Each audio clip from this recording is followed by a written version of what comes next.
Why we don't talk about periods? Let's see the philosophy of a taboo. Hey everyone, welcome back. Today we are going to talk about something that's half the world's population experiences for a large part of their lives. Yet, it's still treated as a secret, a taboo, or something to be ashamed of.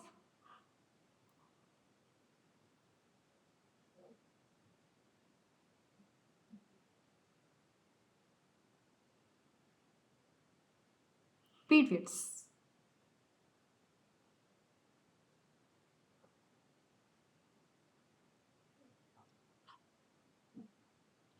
I am talking about menstruation, and you might be thinking, what does this have to do with philosophy? Right. Well, it turns out how we as a society treat menstruation reveals some of the deepest and most profound assumptions we have about bodies, about gender, and about what we consider normal.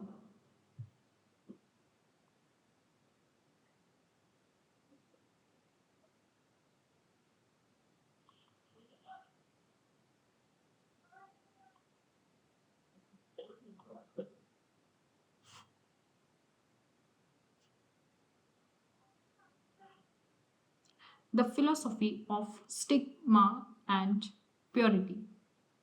Let's start with the big one, the stigma. Why is perfectly natural biological process treated as unclean or impure? Hmm? Something we consider like pure, clean, yeah, and something we consider what? Impure or secret or dirty.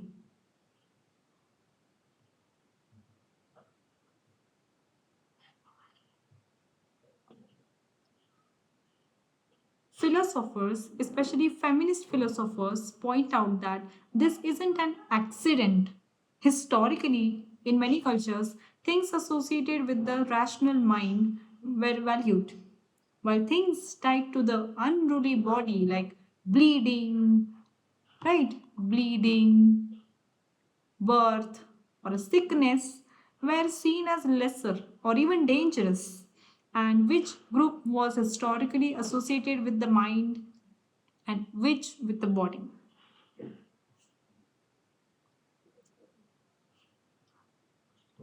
Mind versus body. Rational versus unruly. This stigma isn't just an abstract idea, it has real world consequences.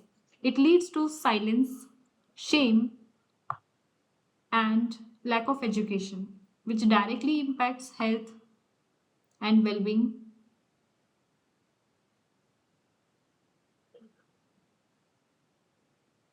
Now, let's talk about an experience, lived experience. Okay. Um, this is what philosophers call phenomenology. They called it phenomenology. Okay. The study, what does it mean? The study of subjective lived experience.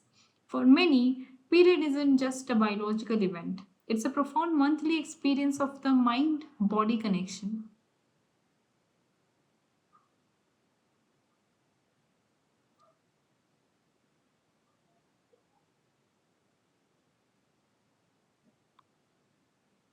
It can be an experience of pain, it can be an experience of fatigue, or any heightened emotion as well. For some, it can feel like a deep connection to their body. For others, it can feel like a betrayal. Philosophy asks us to take this first person experience seriously, not just as a set of symptoms to be managed. Let's not take this as set of symptoms to be managed, but as a valid part of human existence that needs to be understood.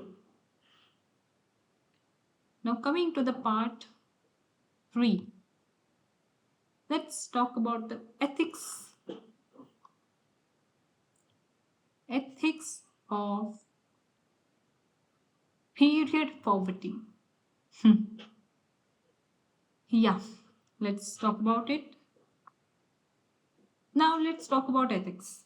If menstruation is a non optional biological reality for billions of people, are the products needed to manage it a luxury or right? Hmm?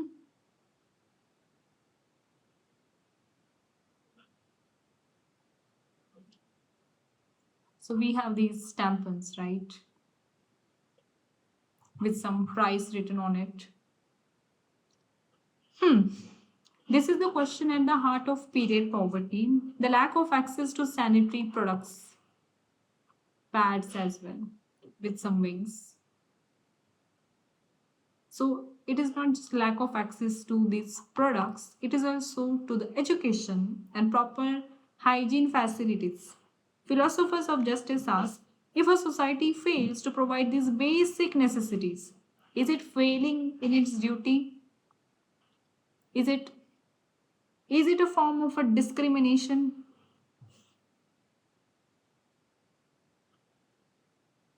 Sorry. Now, when someone has to choose between buying food and buying tampons, or when a student misses school because they don't have pads, that's not just a personal problem. It is a philosophical one. It's a question of justice and human dignity. Let's come to the fifth point, medicalization versus nature.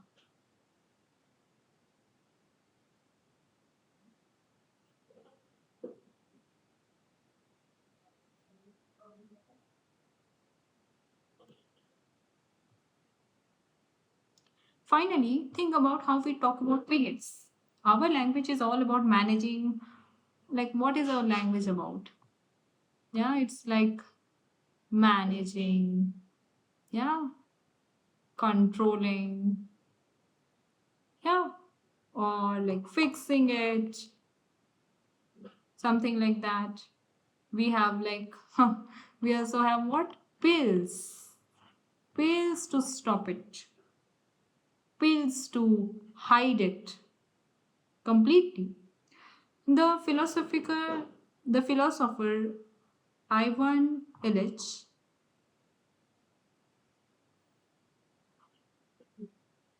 talked about the medicalization. He talked about the medicalization of life. What does it mean? Like turning normal life processes into medical problems. Turning normal life processes into medical problems.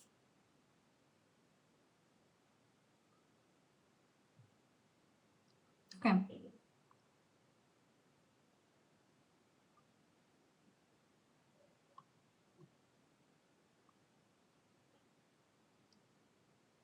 Is it like a problem to be fixed? Hmm? Now, medical help for, let's say, we have a severe pain or conditions like uh, endometriosis is vital, but philosophy asks us to question this default assumption. Is menstruation inherently a problem to be solved? Is it a problem to be solved? Or it's a natural process that our society has just decided is inconvenient or uncivilized? So, we are at a point of question. What question is it? See, The way we treat periods is a philosophical mirror. It reflects our deepest beliefs about bodies, gender, justice, and nature.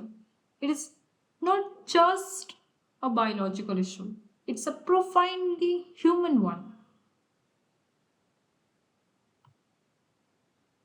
I'm genuinely curious to know your thoughts. How can we reframe our conversation about this?